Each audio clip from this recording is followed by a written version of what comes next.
Hello everybody and welcome to Moto2 in 2023. 21 rounds for this fantastic World Championship Series that is the very next step is MotoGP. Now, how it's going to work here is that we're going to have a coverage of the race, of some live, some in this highlight format, but it is the whole race being commentated on. You can sync up when the lights go out as well on any recordings or on demand, and we can watch the race together. And then we'll have some live throughout the year as well. Without further ado, let's get into it and take a look at what happened in round one.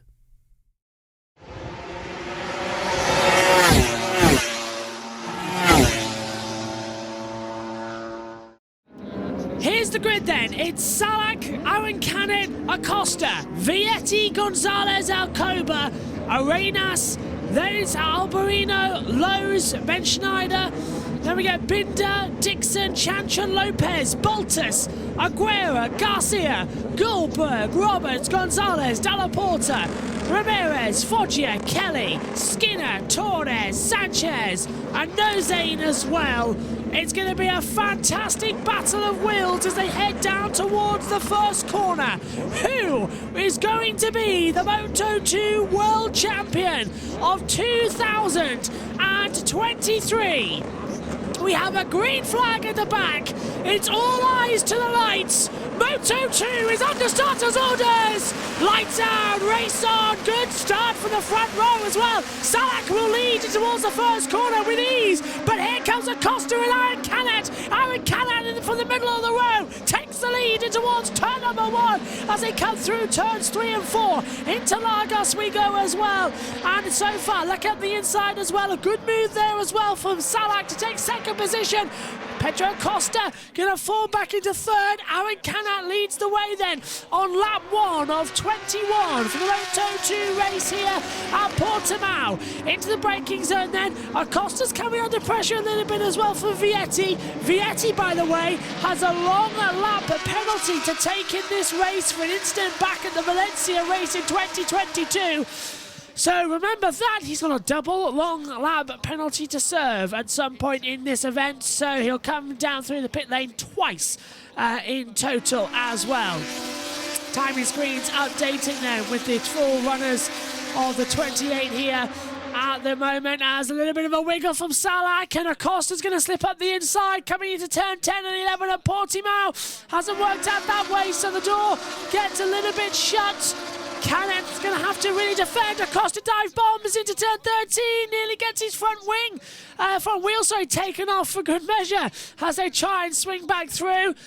Canet leads from Salak, then it's Acosta, Vietti, Arenas, Alcoba, Gonzalez, Ben Schneider, then we get Alberino and Binder in 10th position, Ben Schneider as well. Same name, same last name as a colleague of ours at the Grid Network, so it's quite funny as well. Lap 2 out of 21 then here for the Moto2 Portuguese Grand Prix to come across the line. Salak's going to have the inside line, take the lead away from Aaron Canet towards the first corner. Can Pedro Acosta come back? No, he can't. Vietti in 4th position is right there too. Just hovering around. Oh, and a down. Big one. It's by Ben Schneider. Ben Schneider out at turn 1. The yellow flag comes out. Oh, and I think that's a curse to the commentator because we were just talking about him with the same name as Ben at Grid Network. Canet leads. Acosta's going to take second position away from Salak on the inside line. Ben Schneider out of the race then at turn 1 on lap 2 of 21 for the Moto2 race here. And the bike was in the gravel as well, so it's pretty much a done deal, unfortunately. I don't think we're going to see any other opportunities as the yellow flag comes back in. Vietti being warned now about the double long lap penalties up the inside. That's Acosta taking the lead of the race away from Aaron Canet. Pietro Acosta leads the Moto2 race here.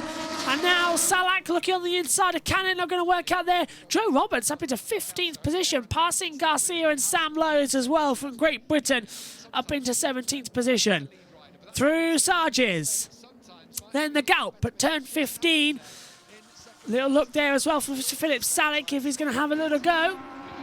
But Acosta then who's had a pretty bad start to his Moto2 career last season, took a win in Italy, but hasn't really had that much luck. Now leads at the opening two, 143, 140. Gonzalez up into 5th position in a battle with Arenas and Alcoba, and with Darren Binder. Binder back in the Moto2 category this season is Darren. And a Pedro Costa, 143, 140.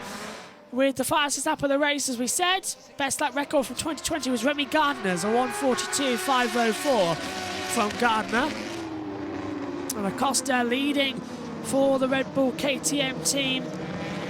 They just won in the Moto3 earlier on. Alberino up into 8th position, passing Binder. And let's take a look at the start with BT. Oh, this is a replay. That's where he got tight. Alonso Lopez. Oh, I tell you what, I think Lopez is going to get a penalty for that. We'll wait to the decision, but he's assisted him properly into the gravel there, so it will be another double long lap penalty. I'm pretty certain. Yeah, not nice there. Nearly! That's Salah getting barged out the way by Justino Vietti for 4th position. And Viamart up to 3rd. Gonzalez up to 4th. Salah down into 5th position. Vietti, move over, he's saying, just barging his way out there, getting the shoulders out and just saying, no thank you very much, I will go through here, I will make the move, and it's up to you to get out of the way. There's a replay. Let's have a look at this one again. Look at the distance that he comes from there. Whoa. Celestino Vietti's come from miles back and he just parked it in the corner ahead of Salach. It's not the prettiest block pass, is it? Definitely not. The block pass is block pass. And someone's got a long lap penalty, Lopez. So Alonso Lopez has been given a long lap penalty, according to the timing screen there. I don't think that's the right one then, actually, so I don't know how far away that timing screen is as well. As they come through, Barry Boltus now, 142.876 with the fastest lap on lap 4 of 21 here. And Acosta comfortably leading the front then with Aaron Canet 2nd, Vietti 3rd, Gonzalez 4th, Albert Arenas is in 5th position as things currently stand. As the racing continues to zoom, and Alonso Lopez, irresponsible riding, does have a long lap penalty flashing up now on the screen. Acosta leads from Canet 2nd, Vietti 3rd, Gonzalez 4th, Arenas is in 5th position as well. Salak, Alberino, Alcoba, Binder, Chantra, top 10 as things currently stand here in the Moto2 Grand Prix of Portugal. Just having a look further back, Gonzalez, I think, has been my biggest surprise as Sam Lowe's makes up into the points. He gets to 15th ahead of Garcia. So nice little move there as Lopez serves his penalty as well, and so does Justino Vietti. So Vietti comes out just ahead, I believe, of Jake Dixon. So 10th and 11th positions. Sam Lowe's has made up his way to 14th position and Gomez, a jump start, a double long lap penalty for him as Acosta is a 142.615 and leads the race by 0.2 of a second to Aaron Canet. They've now sort of had the breakaway from Gonzalez that they needed, and it's definitely coming into it as well. So Acosta leads, Canet 2nd, Gonzalez, Arenas, Salak top 5, Alberino, Alcoba, Binder, Chantra, Vietti 10 fields at the moment as they rise up in towards turn 5 at Torrey Vip once again, and 0.3 between them. And this is where we saw the difference. If you watched our Moto3 highlights as well, now watching the Moto2 race, you can see what we mean about the differences between the two series. Well, Moto2 very much a long wind race compared to Moto3, which is all-out warfare. MotoGP, yesterday in the sprint was all-out warfare, so we're hoping it's the same today. But Moto2, you've got to look around and find the information and find the stories. There's a lot more work to do, as well as a broadcaster, to see the Moto2 race unfold. And Acosta now getting closer to Gardner's fast over lap time here. Gardner was a 142.504. Acosta now getting fractionally closer to that time limit in total. Lap 5 of 21 then here. 17 laps to go. And Acosta, Canet, battling together as the action continues on and continues circulating here. As Dixon's up, as Vietti takes his second of his long lap penalties, I believe. And now we're going to see Gonzalez, Arenas, Salak and Alberino battle together down towards turn 1. Gonzalez in third position has the advantage. Arenas might fall back to Salak and Alberino just a bit closer towards turn number 1. Tony can't do anything there. Acosta leads by 0.4 of a second now to Canet. They've pulled out 1.4 total to Gonzalez. So a lot of swings in this race so far, lap 6 of 21. So 1:42.525. So he's 19,000 slower than Remy Gardner's fast ever lap here. Is Pedro Acosta, the Moto2 back. Nearly has a high side coming out of turn 5 as well. That Red Bull KTM not looking as stable as we thought it might. KTM might be on to do all 3 races if Acosta. We had a winner this morning in the Moto3 as a KTM. Could Acosta win the Moto2 on the KTM? And could Jack Miller win on the KTM later on today on the Tech 3? That'd be very interesting if that happens. And then we've got KTM winning across the boards in the MotoGP paddock across the 3 classes. No Moto E. That's coming later in the year, the French Grand Prix. We don't know if we're covering it, even though it's a World Championship, because it's very difficult to find out which channel it's on. And also the time sort of hit in between things. So it's TBC at the moment, whether or not Moto E gets its coverage. Although it's a very close series, of course, just 7 laps. It's 15 minutes of action is very full on as it comes through. Acosta's pushing. Aaron Canet's right in the back of him now. Acosta's mistakes on this lap have cost him dearly. Canet's going to have a push out of the last corner across the line. They're so close together as they're coming towards turn number 1 with 15 to go here. And I don't think Canet's going to make the move through 1 and 2. Same layout as Formula 1, exactly the same layout as Formula 1 has, bar the turn 5 hairpin. So he can't get an accurate run as to what the time difference is. That it was done deliberately as well, by the way, so that there's no direct comparisons between F1 and MotoGP until we get to Silverstone when and Austria, the 2 tracks that do share the differences as well. 15 to go, lap 7 of 21. 21 lap race here. And Acosta leading the way beautifully. Aaron Canet, Gonzalez, Arenas, Alberino, top 5. As they continue to have a little look-sees on the inside and just have a battle together. 90 minutes, by the way, until the start of the MotoGP race. We're on air 1:30, although we've already been on air since that, so it's a bit pointless saying that with the highlights. Acosta leads, Canet 1.2 dead in difference to Gonzalez. Jake, let's have a quick check. Jake Dixon's up into 10th position. Sam Lowes is 12th, so they've slowly been making progress. Vietti is still 13th after his long lap penalties as well, so that's an improvement from him. So there's still a lot of action to find, a lot of, I don't want to say intrigue, but it's a lot of nice runs between them. As Canet's got a great run on Acosta coming out the last corner. Aaron Canet going for the lead of the Moto2 race here across the line. But Acosta with way more grunt as he comes in towards turn 1. Fantastic battling charge there between the 2 of them. And Acosta keeps the lead ahead of Aaron Canet.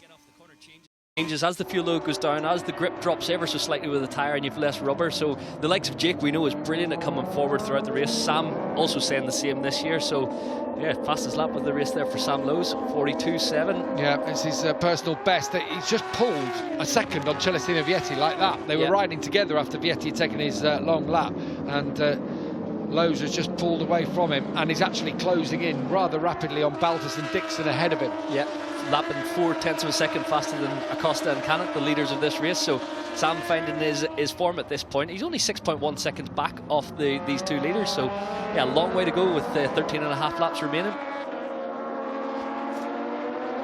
Down the hill they go through Craig Jones corner. The beautiful, beautiful turn 9 here. Fast left-hander. It's like a dip at the bottom of a hill, and then it climbs back up again, this racetrack, through 10 and 11, back down another dip. Real roller coaster part of the racetrack. beautiful place to see motorcycles racing.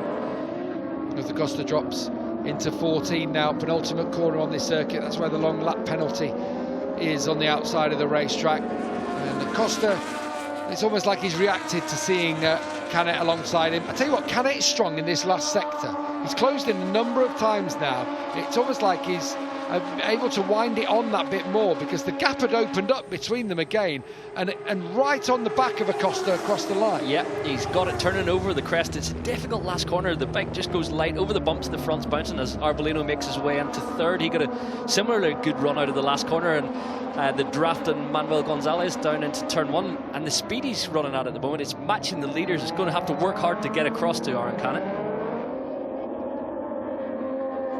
Yeah, it's the same pace, isn't it? And it's just whether he's able to find that little bit more. Tony Arbolino has got now in front of Manuel, so I just wonder, has Arbolino got anything to be able to close the gap? He was quicker than Canet and Acosta by 0.2 of a second on that last lap. So if he is going to do it here, Tony Arbolino, it's going to be gradual, but you feel like he might have something to bring to them. Whether he's then got tired to do battle with them, and whether Acosta and Canet are just managing things at the moment, remains to be seen. Arbolino was brimming with confidence, wasn't he, coming into this championship? You know, he spent all of the winter with Fabio Quartararo pretty much, and it's almost like that confidence was rubbed off on Tony. Yeah, you could see in buoyant mood throughout testing and pre-weekend, and it didn't seem like the stress was getting to him. The lap times weren't quite there, qualifying on the third row of the grid, but then when the lights go out, he makes his way forward, and right now he's in a podium position. So I do think the time away from the track with Fabio, it's definitely the confidence rubs off, as it did with Jake Dixon over the last couple of years. I think the people you spend out of your time with, it definitely has an immediate effect on your own character and your own approach to racing, and rubbing off on Tony Arbolino so far. Looking further down the order, still the fastest riders on the track are the Mark VDS duo. Tony Arbolino 42.9, similarly Sam Lowe's 42.9, another 4/10 quicker than Baltus ahead of him. Jake Dixon got past Somkiat Chantra on that last lap, and Jake's up into 9th place, so he also starting to make some forward progress. The thing for Lowe's and Dixon is going to be about qualifying, just like we talked about in MotoGP. Oh, so important. What I did like from what Jake said on the grid, what Dixon pointed out was, this is a 21 race season, so actually being in that top 8, I think Sam said a similar sort of thing, you know, if we can be inside that top 7 or 8, it's a solid start, something to build on. It's not a DNF, it's not something thrown away. You picked up some points, and you feel like you're giving yourself a platform. 100%. I believe now in Moto2, when you look a few years ago, Enea Bastianini won the title by being consistent, so that approach will pay off even more now, because we've got 8 to 10 potential race winners, so everyone's going to steal points off each other throughout the season. If you can consistently rack them up, top 6, top 8 on your bad days, grab those podiums, grab those victories when they come your way, and Jake's capable of doing that. So it's not quite there today, just bag of solid points, move on to Argentina, where Jake is fast as well. So a good start to the campaign is all you want today. Let's not forget, Augusto Fernandez in a 20-round season last year won it with 4 wins. 4 wins out of those 20, but it was the other, you know, the solid results that came in there. It got very tight towards the end of the season. Ayogura similarly very, very consistent. 11 to go. Acosta, Canet, Alberino, Gonzalez across the line as well. It's getting quite tense now as well, as we're back after having BT take the last couple of laps due to a technology failure up in the comms box. Acosta, Canet, 1.309 the difference in Alberino, Gonzalez, Arenas, Salak. And then it's all coming in. Binder, Alcoba, Dixon up to 9th, Baltus 10th, and then we get Chantra, Lowe's as well, completing out the running order. So it's a long way to go in this race. We've got exactly half distance, 11 laps done, 11 laps to go. So there's still the chance of an experienced run at the front coming from Acosta or Canet, or even Alberino can catch up. It's never over, and it's never too late in the Moto2 class. We've seen some really great last grasp manoeuvres in this championship series before. Over the hill we go once again, and the 18 then looking through. That's coming through. Salak now trying to go on Albert Arenas as well. Not going to work out there. The 75 of Arenas, the 12 of Salak. Getting a bit too close for 5th position. Acosta keeping in. Aaron Canet is in a pull. Currently they pulled 1.3 seconds to Alberino and Gonzalez. And they've pulled 0.6 of a second to Gonzalez. To Arenas and Salak. COVID really has done me over, hasn't it, as they come through. So there's been a lot of action still to find as Acosta comes across the line then, starting 10 to go. And I don't know, anyone going to make a move in the first quarter? We got the top 6 quite close together, but in groups of 2 as Salak pulls to the inside of Albert Arenas in towards turn number 1. And he gets through. Philippe Salak up into 5th position. Albert Arenas down into 6th position now as well. And a little bit of a, let's follow each other. Let's use each other and go forward. He says, follow me. We'll get a tow together. So Salak wanting to use Albert Arenas. And Albert Arenas got no choice but to follow right behind at the moment. 10 laps to go. Acosta leads. Canat 1.25. Then it's Alberino and Gonzalez. Then 7/10 to Salak and Arenas. Then 2.2 seconds to Binder and the rest of the field closing in behind. It's a very close battle as Alcoba passes Binder and Jake Dixon's in with this as well for 7th, 8th and 9th positions. They're all in a battle and Sam Lowes is just at the tail end of this battle in 12th position behind Baltus and Chantra. Well, this is tasty as they jump over the hill. Jake Dixon from Great Britain, as you can see, the number 96, trying to go right around the outside. It's very difficult to make a move there. Binder will know it's coming. Dixon doesn't seem like he wants to play around though. Trying to go right around the outside of Darren Binder. Not today, Sonny. He's going to go on the inside, turn 13 instead. Dixon up into 8th position. Can Binder cut the cut back? No, he can't. Brilliant from Jake Dixon there. And now Binder down to 9th, Alcoba into 7th position. They've changed around. Going to start 9 to go soon. There they go. Acosta Canet, 1.117 the difference between them both, and Alberino now and Gonzalez. Over the line we go. Can Dixon have a run on Alcoba into turn 1? Yes, he can. Dixon on the inside line, sweeps across the track, have the braking zone. Now we're going to see Binder having a go on the inside of Alcoba into 1. Dixon to 7th, Alcoba 8th, Binder 9th, and Sam Lowes has passed Chantra. So Lowes up to 11th, as we now open up the P&P with the leading group. As Canat having a go at Acosta. Not going to have a move on the inside to turn 5.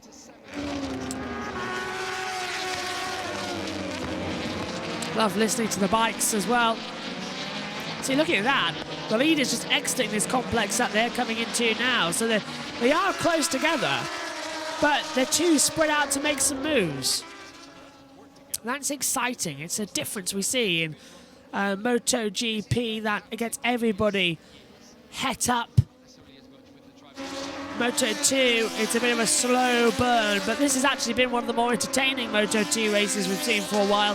I think it's the Portimao track. It lends itself to the excitement. It lends itself to having a 1-2 moment consistently as well. We're going to have the main MotoGP race, the Grand Prix, coming up. That's going to be mega. I really am looking forward to that race coming up shortly. Well, fingers crossed it's going to be a good race. I can't see it not being an exciting one. As they continue to barge round and having their moment, having their grip. 8 to go. Canat's on the inside line, take the lead away from Acosta. Acosta shuts the door massively into turn 1. So it's the Red Bull KTM Ijo team for Pietro Acosta. And then Aaron Canat on the ponds, We Grow Loss 40 bike in 2nd position. Now, the Boscuro bikes only are down in 13th and 14th position. The forward bike of Ramirez is 19th. And David Sanchez is in the pit lane, retired earlier on the forward bikes. Every other running the Calex bike, and that's the noise you can hear in the background. I miss the Triumphs of the day as well. They used to give a loud little groan as well, but it's all changed now. So Acosta and Canat battle in the previous lap has brought the gap down now to less than a second between Alberino and Gonzalez. So they're all starting to close in together. That's just what we need last couple of laps of this race, and everyone's tight together. Replay, BT. Not fit enough. Have a look at it here. Surely in 7 days in the long-haul flight down to South America, I'm not sure that's going to help you wrist too much. It's his left wrist that he's hurt. Better or worse to be left wrist? Well, yeah, probably better in a way. You don't need to operate the clutch. Your right wrist, you've got to operate both the throttle and the front brake. But the thing is, you countersteer, you push a lot through the left handlebar, both in braking and fighting the bike and moving it around. So you push a lot through the palm of your left hand. On a low grip track like Argentina as well. Again, Canet looks so strong in this last sector. This is bubbling up nicely. It's just... Yeah, can Canet have a run down towards turn number 1 on Acosta? These two battling it out. We're in for a mega fight, aren't we? Let's be honest. This is going to be a do or die situation. And they've got to be so careful with it. They can't just throw out a move and hope it works. They've got to be pitch perfect to get this one right. Canet on the run in towards turn number 5. Acosta's there. Cuts him off. Canet tries to go deep. Not going to work out that time. They're running out of laps as well. It's 7 to go. And we've had an information. We've got a yellow flag out in sector 2. So who's gone down? Oh, it's Binder. Binder has crashed out. Rider okay on the race control monitor. But Darren Binder is out to the Moto2 Portuguese Grand Prix. And that's the yellow flag you see on the screen. And Binder has rejoined the race. So the yellow flag comes back in. So he's gone down and come back up again. Probably at turn 5, which is the Tory VIP. Medical x-ray, by the way, on Moto3 rider Joel Kelso, confirmed to have a broken ankle. He's now declared unfit. So that's so many riders this weekend alone getting eliminated with injuries as well. So that was Kelso's crash in the previous one. There's Binder's crash coming up on the monitor, but he's already gone down. He's had to come back up again. He's got knocked down. He's got back up again because it's down Binder as he comes across the line. So 6 to go. Acosta versus Canet in towards turn number 1. So tight between them as well. They're just holding together, trying all they can in order not to make a massive accident. And that's what we like to see. Close racing, no contact at all. Lowe's is up into 8th. He's past Arcoba. So Sam Lowe's has got past Jeremy Arcoba, and Dixon's past Albert Arenas. It's all happening in the midfield as we're watching the front 2 bubble away. Kelso has passed... Oh, yeah, that's Sean Dillon Kelly. Yeah, so it's Sean Dillon Kelly in 18th position, passing Dennis Foggia. Darren's rejoined, as we know. The graphics are way behind today on the world feed pictures up here in the comms box. We got Toddy gone down and come back up again about 2-3 minutes ago. Alvarino's 1 second behind this battle. You can see it. And Acosta taking a wide, weird line coming in towards Portimao at turns 10 and 11. And it's just affecting him ever so slightly. It's allowing Canet to keep up with him. As up the inside, that is the moves going on further back in the field as Dan Binder 21st tries to unlap himself. So that's Binder unlapping himself. But I don't think he's in the fight, is he? He's 21st. Oh, he's 20th. He's passing Marco Ramirez. Oh, he is in the fight. So that was for position. He's passing up to 19th. So that's Binder passing Foggia. And yeah, Binder at turn 5. The bike dropping away from him. Lucky he didn't go in the gravel, and it's okay. And he's got going again. But, oh, Lopez has crashed. Lopez has crashed out. Rider okay, but it's in sector 4. Alonso Lopez is out. Can he rejoin? Well, if it's sector 4, it would be a high side crash probably. So, says Rider okay. Yeah, and he's walking away, which is great news. But Alonso Lopez is out of the race. Let's see how it happens. Presumably it's going to be a... Is it a high side or is it Galp? I know it's Sarges, so it's 14. Oh, the front drops away, yeah. It's way off the track, so we won't need a stoppage. But, yeah, not nice there for Lopez. With so few laps to go. Yellow flag rescinded. They managed to get the bike away. Well done to the wonderful marshals here. Foggia passes Kelly. And Gomez passes as well, 22, with Rory Skinner. Acosta leading the way by 0.3 of a second to Aaron Canet. So close together now. It's getting tense. You know, when you can start feeling the anticipation building up, you can start feeling everything. This is what we need to keep an eye on here as they exit the last corners now into turn 14 at Sarges, turn 15 there too, which is Galp, 6-story drop downhill. The riders leave their lunches at the top of the hill. Now exiting hard. Acosta has a little bit of a wiggle with the rear of the bike. That's going to allow Aaron Canet with a super attempt at the lead as a wheelie there from Tony Alberino, who's pulled out 2.2 seconds to Gonzalez. So Alberino's going for this as well. A three-way scrap is coming for Moto2's victory here in Portimao. And Acosta is taking every liberty he can. So wide through turn 1 and 2, into 3 at Lagos.